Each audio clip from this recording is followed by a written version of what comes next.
आप तमाम सर्वे उठा करके देख लीजिए, लगातार अमीर और गरीब की खाई बढ़ती जा रही है। इस देश के संसाधनों पर मुट्ठी भर लोगों का कब्जा होता जा रहा है।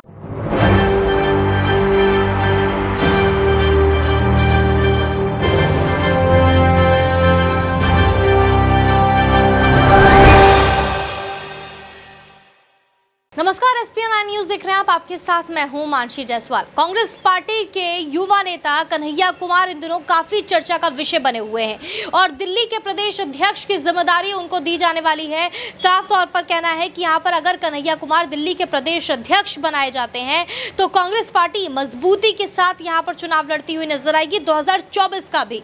तो क्या वाकई कन्हैया कुमार यहां पर 2024 में कांग्रेस पार्टी को जीत दिलाने के लिए बड़ी भूमिका निभाते हुए नजर आएंगे? क्योंकि दिल्ली का अगर प्रदेश अध्यक्ष उनको बनाया जाता है, यानी कि बड़ी जिम्मेदारी उनको मिलती है, तो यहां पर वो बखूबी निभाते हुए नजर आएंगे उस जिम्मेदारी को, ये साफ तौर पर उनका कहना है। बहरहाल मोदी सरकार पर बड़ा हमला बोलते हुए अक्सर नजर आते हैं कन्हैया कुमार और उनके भाषण भी लगातार सोशल मीडिया पर वायरल होते हैं। लगातार कन्हैया कुमार जिस तरीके से मोदी सरकार के करोड़ों के घोटाले की बातें करते हुए नजर आते हैं और जिस तरीके से ईडी सीबीआई का दुरुपयोग उनकी तरफ से किया जा रहा है, उसके खुलासे करते हुए नजर आते हैं। क्या कुछ अपने भाषण में वो कह रहे हैं, सुनिए। तो हमारे सामने कुछ महत्वपूर्ण सवाल हैं और उन्हीं महत्वपूर्ण सवालों पर चर्चा करने के लिए यह हमारा डिस्कशन हो रहा है, यह प्लेनरी सेशन हो रहा है। और यहां मैं आपके बीच मौजूद हूं हमारे देश के इकोनॉमिक, आर्थिक और राजनीतिक रेजोल्यूशन क्या होना चाहिए उसके संबंध में कुछ बातें रखने के लिए। सबसे पहली बात तो हमको यह समझना चाहिए, देश की अर्थव्यवस्था देश के लोगों को नजरअंदाज करके नहीं चल सकती है। कोई भी ऐसी आर्थिक नीति जिसमें देश के लोगों को नजरअंदाज किया गया है, वो आर्थिक नीति देश की आर्थिक नीति नहीं हो सकती है।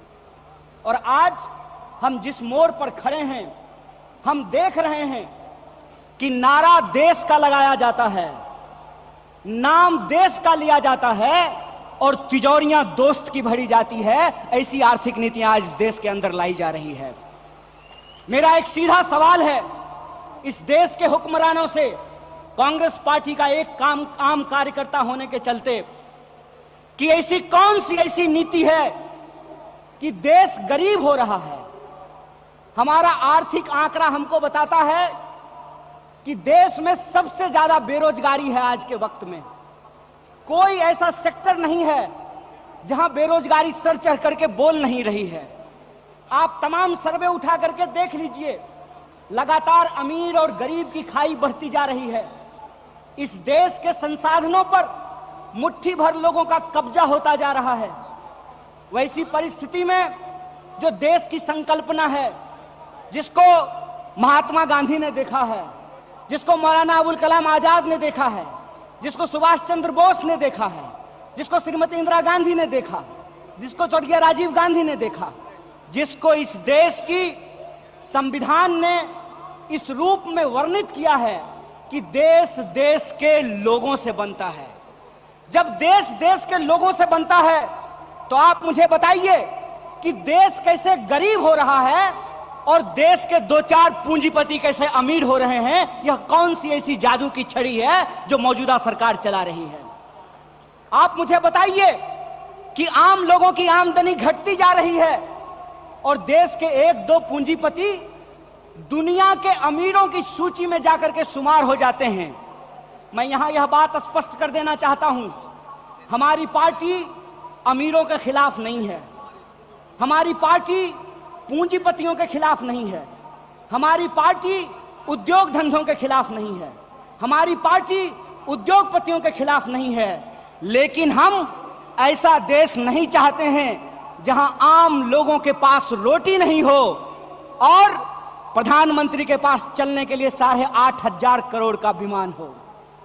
हम ऐसा देश नहीं चाहते हैं कि इस देश के आम लोगों के हाथ में शिक्षा नहीं हो, कलम नहीं हो, स्लेट नहीं हो, कंप्यूटर नहीं हो, मोबाइल नहीं हो और इस देश की जो सरकारी संपत्तियां हैं, बीएसएनएल के बारे में क्या कहा गया?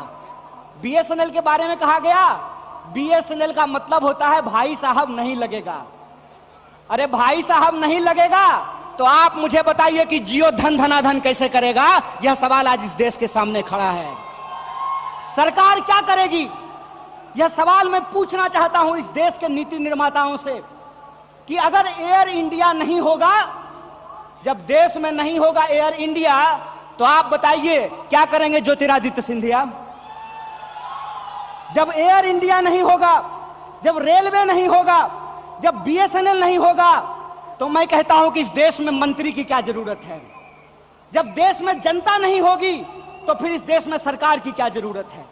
जब देश में स्कूल नहीं होगा, अस्पताल नहीं होंगे, सड़कें नहीं होंगी, तो आप मुझे बताइए कि फिर संसद की क्या जरूरत है? इस देश की जो पूरी की पूरी संकल्पना है, उस संकल्पना को आज एक बार फिर से कांग्रेस के राष्ट्रीय महाधिवेशन में पुनर्विचारित करने की जरूरत है। देश का मतलब होता है देश में रहने वाले लोग। DD नेशनल पर एक कार्यक्रम आया करता था, नेहरू जी की किताब है डिस्कवरी ऑफ इंडिया।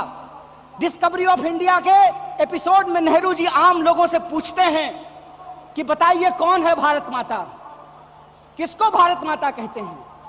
भारत माता इस देश में रहने वाले लोग हैं। जब हम भारत माता की जय बोलते हैं तो भारत माता की जय बोलने का मतलब है इस देश के 140 करोड़ लोगों की जय।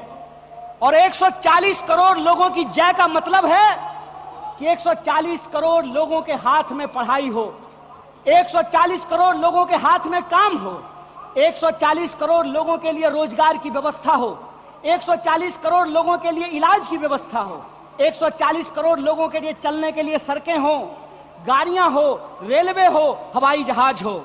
और आपने देखा कि देश में कुछ लोग लोकतंत्र को अपनी बपौती समझ लिए हैं। अभी जब मैं हवाई जहाज की बात कर रहा था तो मुझे दिल्ली एयरपोर्ट याद आ गया। दिल्ली एयरपोर्ट पे भारी जो है सिक्योरिटी फोर्स आई थी हमारे एक नेता को गिरफ्तार करने के लिए। तो मैं दिल्ली में बैठे हुए हुक्मरानों को इस महाधिवेशन के माध्यम से कहना चाहता हूं, आपको मालूम नहीं है भारतीय राष्ट्रीय कांग्रेस का इतिहास। आपके पुरखों ने जिन अंग्रेजों की चापलूसी की थी, उन अंग्रेजों से लड़ करके हमने इस देश को आजादी दिलाई। इस बात को याद रखिएगा। ना आपके जेल से डरेंगे, ना आपके मुकदमे से डरेंगे, ना आपकी लाठियों से डरेंगे, ना आपकी गोलियों से डरेंगे। भारतीय राष्ट्रीय कांग्रेस इस देश की पार्टी है और इस देश के हकूक के लिए लड़ती रहेगी। इस बात को याद रखिएगा। और आज के समय में जो आर्थिक लूट की नीतियां चल रही हैं कि प्राइवेटाइजेशन ऑफ प्रॉफिट और सोशलाइजेशन ऑफ लॉस, फायदा होगा तो अदानी का और नुकसान होगा तो LIC का, ये हम नहीं चलने देंगे। इस बात को आप याद रखिएगा। फायदा होगा तो प्रधानमंत्री जी के दोस्त का और नुकसान होगा तो इस देश के आम लोगों का पैसा जो SBI में पड़ा हुआ है उसका, ये हम नहीं चलने देंगे। इस बात को याद रखिएगा। इसीलिए हमारा पॉलिटिकल और इकोनॉमिक रेजोल्यूशन ये है कि भारतीय राष्ट्रीय कांग्रेस इंडियन कॉन्स्टिट्यूशन का सेफ गार्ड है। हम इंडियन कॉन्स्टिट्यूशन के पहरेदार हैं, हम इंडियन कॉन्स्टिट्यूशन के असली चौकीदार हैं। इस बात को याद। तो सुना आपने कन्हैया कुमार किस तरीके से मोदी सरकार पर बड़ा हमला बोलते हुए नजर आ रहे हैं। तो क्या वाकई कन्हैया कुमार के दिल्ली के प्रदेश अध्यक्ष बन जाने पर यहां पर मोदी सरकार की मुश्किलें बढ़ती हुई नजर आएंगी 2024 में? आप इस बड़ी खबर पर क्या सोचते हैं हमें कमेंट करके जरूर बताएं। देश और दुनिया की तमाम बड़ी खबरों के लिए देखते रहिए SPN 9 न्यूज।